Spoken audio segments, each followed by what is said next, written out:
The Lord be with you. A reading from the Holy Gospel according to Luke. May the Lord open our minds, understand His words, our lips may proclaim it, and our hearts that we might live it. Someone in the crowd said to Jesus, "Teacher, tell my brother to share the inheritance with me." He replied to him, "Friend, who appointed me as your judge and arbiter?" Then he said to the crowd, "Take care to guard against all greed, for though one may be rich, one's life does not consist in possessions." Then he told them a parable.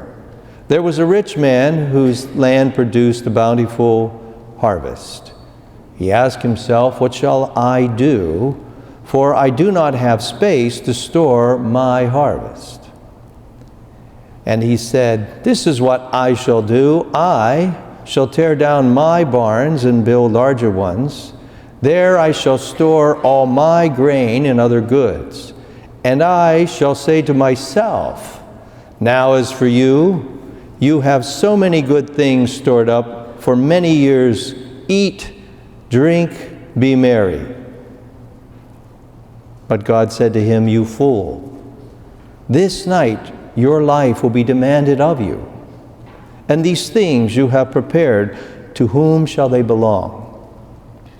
Thus it will be for the one who stores up treasures for themselves, but not rich in what matters to God." The Gospel of the Lord. Praise to you, Lord Jesus Christ. Oh, see if that works. Okay, we'll see if this works better. Well, this gospel always reminds me of the time I was in Ireland with Father Higgins.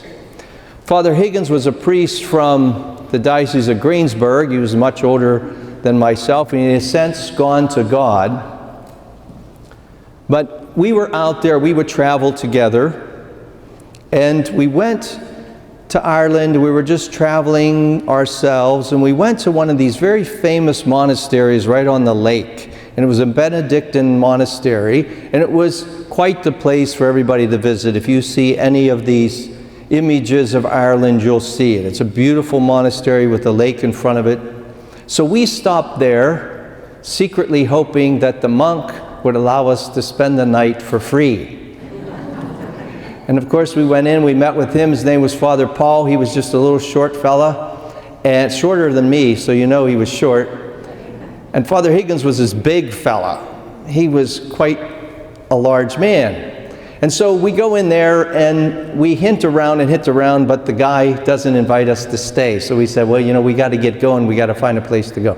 So we were leaving there. Until this day, I don't know if Higgins decided to do this or it just happened.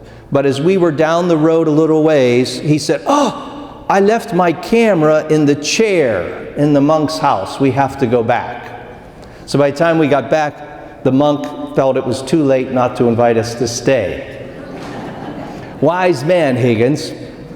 So we did. We spent the evening with him, and it was quite an experience. But then, in the morning, of course, there were all these tour buses coming in, and they had this beautiful gift shop.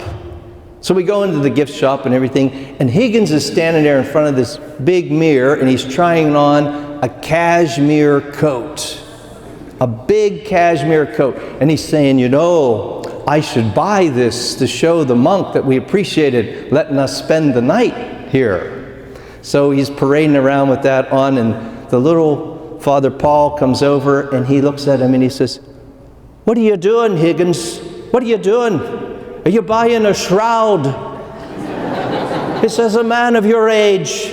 Come on now. And who are you going to leave it to? You can't leave it to this one. He's too small. You got this shroud." So I never forgot that, because it reminds me of this gospel. And Higgins did buy it.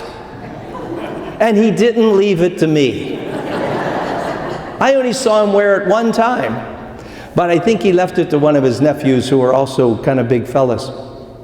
But just this idea of where we're headed and where we're going, and what it is that life's all about.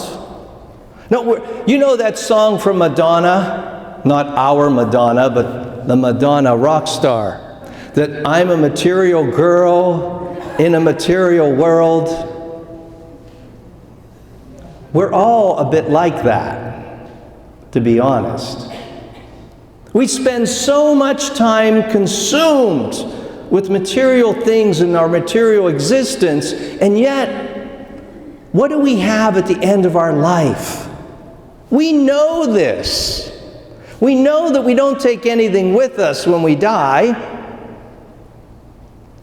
but who we have become. The person we have become is what we will be stuck with for all eternity. No possessions that bring us comfort. No possessions that bring us security or peace, or that we place all of our trust in. You know, some people, they place all their trust in their firearm. They think that will protect them, and in some cases it will. But will it protect you from damnation? Some people place all their trust in their bank account. But like that cashmere coat, they will leave it to someone else. Some people place all their security in their home. But there too, you will give to someone else. Actually, we don't really ever own anything in this life. Think about it. How many of you own your own home? Go ahead, put your hand up. Do you own your home? Yeah, look, the majority, I would say, own their own home. But do you really own it, or do you rent it from the government? Right? Every year you're paying taxes, right? No matter what you do, you don't really own it. But it could own you.